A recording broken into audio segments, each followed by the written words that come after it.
एक छोटे से गांव में एक सपेरा रहता था। उसका नाम था मोहन। मोहन बीन बजाकर सांपों को नचाता था और इसी से अपनी रोजी रोटी चलाता था। उसके पास एक सुंदर काला नाग था, जिसका नाम उसने प्यार से कालिया रखा था। मोहन और कालिया का रिश्ता बहुत खास था। मोहन कालिया को सिर्फ कमाई का जरिया नहीं मानता था, बल्कि उसे अपने दोस्त की तरह रखता था। हर दिन वह उसे दूध पिलाता, उससे बातें करता और उसे प्यार से सहलाता। एक दिन मोहन पास के जंगल में गया। वहां उसने सोचा कि एक नया सांप पकड़कर लाएगा ताकि उसका खेल और अच्छा हो सके। वह जंगल में गहराई तक चला गया। अचानक उसने झाड़ियों में एक चमकदार सांप देखा।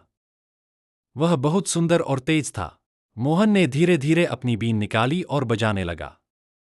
जैसे ही मधुर धुन गूंजी, वह सांप धीरे धीरे बाहर आया और बीन की आवाज पर झूमने लगा। मोहन ने मौका देखकर उसे पकड़ लिया, लेकिन तभी कुछ अजीब हुआ। वह नया सांप बहुत गुस्से में था। उसने जोर से फुफकारा और मोहन के हाथ से छूटकर भागने की कोशिश करने लगा। मोहन घबरा गया। वह सोचने लगा, ये तो बहुत खतरनाक है। मोहन ने किसी तरह उसे टोकरी में बंद किया और घर लौट आया। उसने सोचा, अगर मैं इसे काबू में कर लूं, तो लोग मेरा खेल देखकर और खुश होंगे।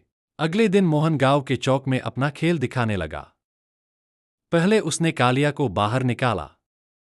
कालिया शांत था और बीन की धुन पर धीरे धीरे नाचने लगा। लोग ताली बजाने लगे। फिर मोहन ने नया सांप बाहर निकाला। जैसे ही बीन बजाई, वह सांप अचानक गुस्से में आ गया। उसने फुफकारते हुए मोहन की तरफ झपट्टा मारा। लोग डर के मारे इधर उधर भागने लगे। मोहन का दिल जोर जोर से धड़कने लगा। उसे समझ नहीं आ रहा था कि क्या करे। तभी कालिया ने कुछ ऐसा किया जो किसी ने सोचा भी नहीं था।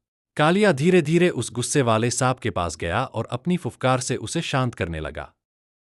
जैसे वह उसे समझा रहा हो, शांत रहो, यहां कोई तुम्हें नुकसान नहीं पहुंचाएगा। धीरे धीरे वह नया सांप शांत हो गया। उसने हमला करना बंद कर दिया और बीन की धुन सुनने लगा। यह देखकर मोहन हैरान रह गया। उस दिन के बाद मोहन को एक बड़ी सीख मिली। उसने समझा कि हर सांप को जबरदस्ती काबू में नहीं किया जा सकता। हर जीव का अपना स्वभाव होता है। मोहन ने उस नए सांप को वापस जंगल में छोड़ने का फैसला किया। वह उसे उसी जगह ले गया जहां से उसने पकड़ा था और बोला, तुम्हें आजादी में ही खुशी मिलेगी। सांप धीरे धीरे जंगल में चला गया, जैसे वह मोहन का धन्यवाद कर रहा हो। उस दिन के बाद मोहन सिर्फ कालिया के साथ ही खेल दिखाने लगा। उसने तय किया कि वह किसी भी जीव को उसकी मर्जी के खिलाफ कैद नहीं करेगा। गांव वाले अब उसे और भी ज्यादा सम्मान देने लगे, क्योंकि वह सिर्फ एक सपेरा नहीं, बल्कि एक दयालु इंसान भी था। दया और समझदारी सबसे बड़ी ताकत होती है। हर जीव को उसकी आजादी का अधिकार है।